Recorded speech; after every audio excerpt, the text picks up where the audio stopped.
you doing? Justin here. Today we are checking out I Used to Love Her by Guns N' Roses. Man, this one brings back a lot of memories playing this around campfires as a teenager.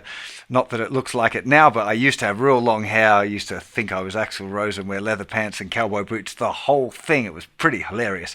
Back in Tasmania, I'm sure it gave quite a few people a giggle. But this was one of those songs that was actually a really, really great one for me when I was learning guitar, because it gave me a chance to use a few cool little chord tricks. So a real beginner can just handle it using a D, A and G chord for the whole song. Lots of fun. I remember learning a real lot from this song, not just using the chord ornaments that you can get away with on the D chord, but how to incorporate the 12-bar shuffle riff into chord playing, particularly on acoustic guitar. Now, the original recording, I think Slash is playing it slightly differently. I will talk a little bit about that as well. But incorporating that, the idea.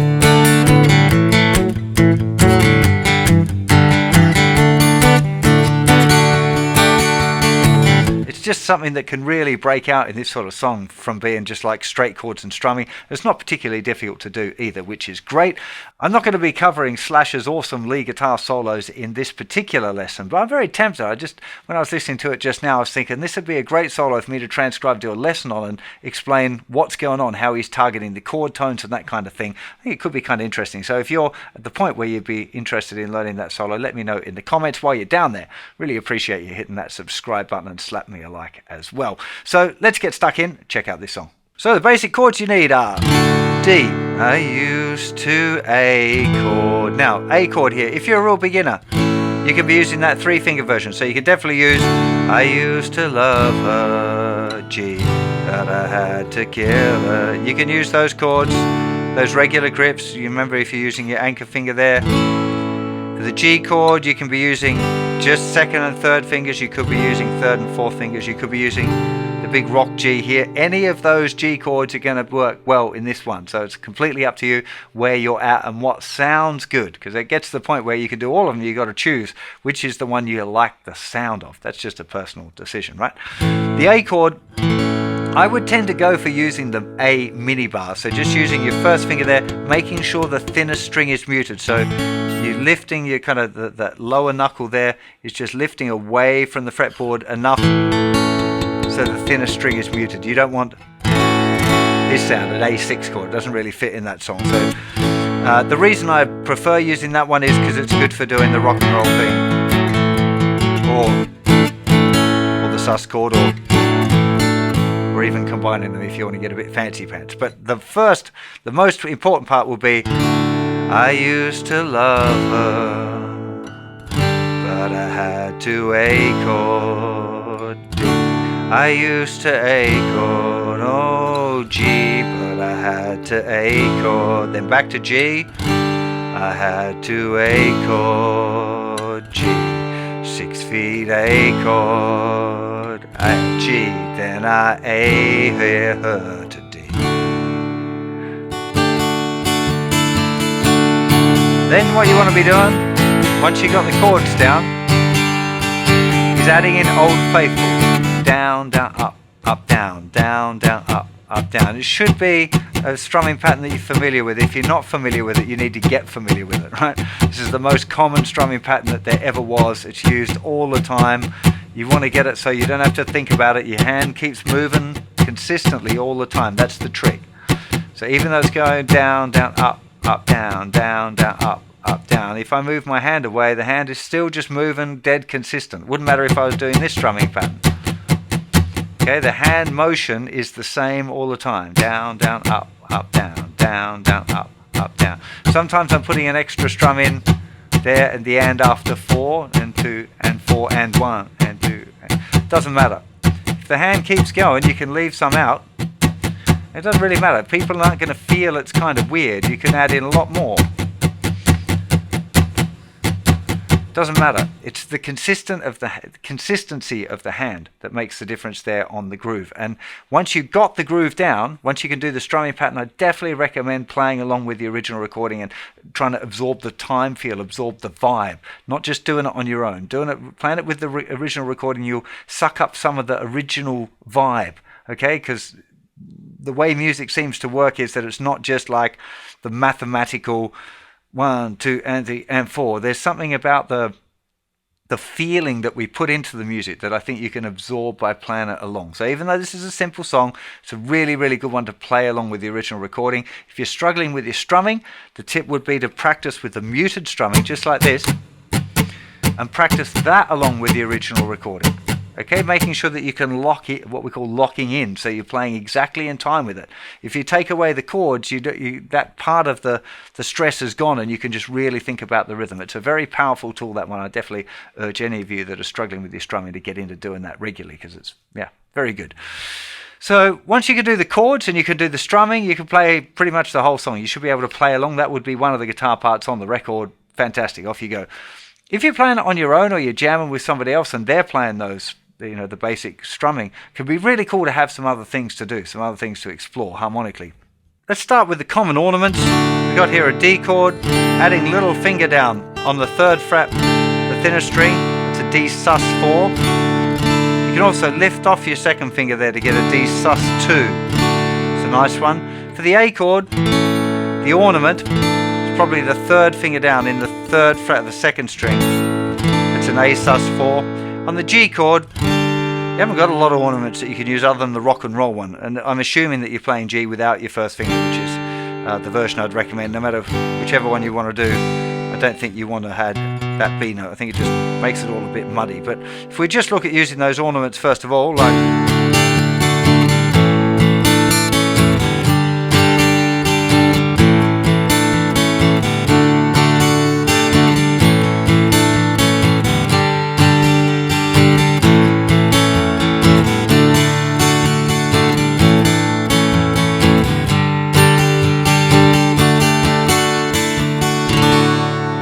now, the thing with ornaments, when you first learn them, it's very easy to go a bit overboard and put them in too often. And it doesn't sound good when you do it. It's like adding too much spice to a dish. It kind of ruins it. So I think it's a good idea to practice adding in lots so that they feel comfortable under your fingers. But you don't need to be using them a whole lot. In this song, maybe just like a bit on the D would already add interest. Just adding a sus4. So just staying with a D, A, G, A. Maybe that. Maybe on the A.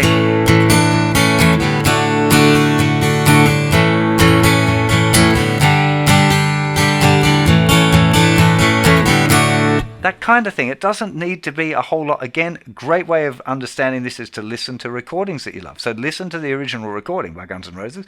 See if you can hear where the ornaments are and how they're used. So that'll give you an idea of kind of what's an appropriate amount for the music that you like to make. Good idea. So let's check out the rock and roll thing, because this is a lot of fun. Any of you doing my beginner's course will encounter this kind of rock and roll shuffle thing, and we learn it on the A, the D, and the E, like a 12-bar blues.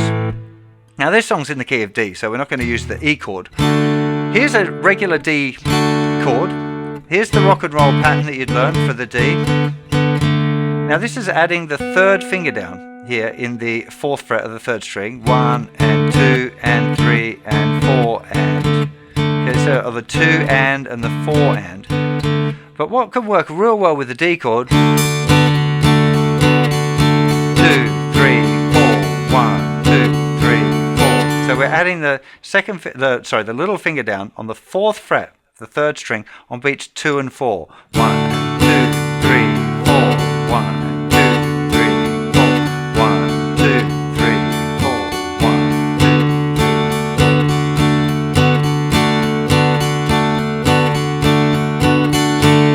I just think it's a really cool effect. It might be a little bit stretchy for some of you to use the little finger there. A good kind of cheat, if you find that a bit awkward, is to use 1st and 2nd fingers here, mute the thinner string, then you can use your 3rd finger.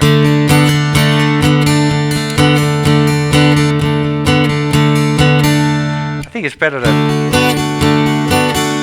it's a nicer thing if you can get the whole chord in and then just teach your little finger to go down and have that as an optional note. I think it's a good thing, not just in this song, but lots of other songs you can use that as an ornament that works pretty good. On the A chord, actually, there's the standard thing. 3rd finger is going down in the 4th fret of the 4th string. If you're playing an A chord like that with your 1st finger,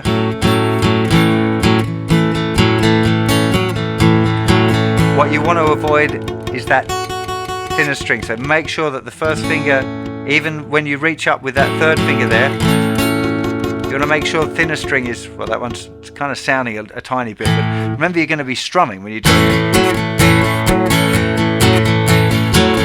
Now the other thing that I've just noticed I'm doing there is my thumb is over as well, muting the thicker string. Now I think for real beginners you don't want to be using the thumb over the top yet, okay, because the reason I teach it to go right round the back is to build up that muscle between your thumb and your first finger so that you can use it for bar chords, okay, because if you don't develop that muscle, bar chords really pretty impossible. So that's one of the reasons why I suggest that beginners keep the thumb around the back. But as you progress, you definitely want to get used to having the thumb reaching around to mute the thicker string, and on that A chord particularly, when you're doing that kind of riff, it can be real helpful to have that thumb just muting the thicker string. Without it, you get a lot of that thing, it just don't sound as nice. You can be super accurate with your picking, but again, in this style, when it wants to be a bit relaxed and stuff, you know, trying to be super accurate with the picking, that thing kind of makes a little bit tension in there, and I don't know, I think it's a better plan to mute the thicker string there if you can. Now on the G chord it's a little bit more interesting, and not many people do this, but it's adding the first finger there on the second fret of the fourth string, again on beats 2 and 4. 1, 2, 3, 4. 1, 2, 3, 4.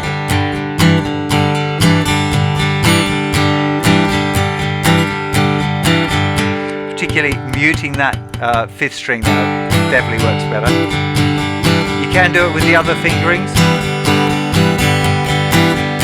or there is a couple of more advanced variations I'll just show you real quick. Instead of just adding, if you use fingers 3 and 4 for the G, when you put down that second finger here, you can also put down first finger here. Doesn't really work so great for this song, but it's a nice little variation that you can add in to add a little bit of rock and roll. The A chord version would be mixing the ornament that I talked about, the A sus4, with the 6. So it's an A6 sus4 would be its technical thing. Kind of reminiscent of Rolling Stones sort of vibes. Not that you want to go there for this song, and I think on the original recording the slash part is played a little tighter than that, so it'll be not with the whole chord, and the G probably played like this, a little bit stretchier. For most beginners that's not going to be happening. Might even be played here, I'm not exactly certain. I'd need to do a little bit more research to figure out which part would be played as the second part. The thing I'd like you to get,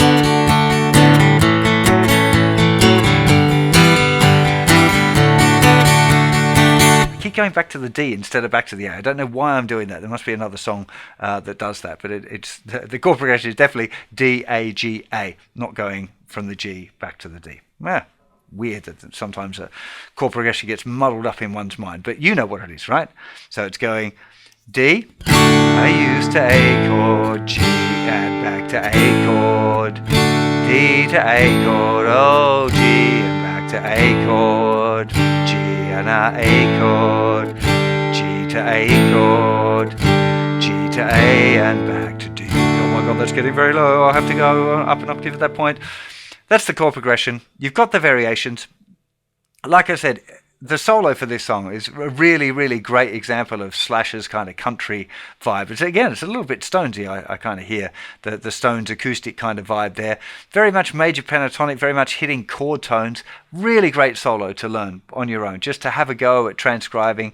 I've got lots of lessons on the website about transcribing if you're not really sure where to start, but you definitely want to learn just starting and stopping and trying to figure it out. Write it down if you can in tab and see if you can work your way through the solo. You might not get much of it done the first time you try, but that's the point. Second time you have a go, you'll learn a little bit more, and the third time you have a little bit more, and you get faster and faster at it as you practice. Funny that. You get better at things when you practice. Who would have thought? Anyway, I really hope that you've enjoyed this lesson and you've hit that subscribe button and slap me a like and let me know in the comments if you want me to do a detailed lesson on that solo and explain what's going on harmonically and all of that. I'll see you for plenty more lessons very soon. You'll take care of yourselves. Bye bye.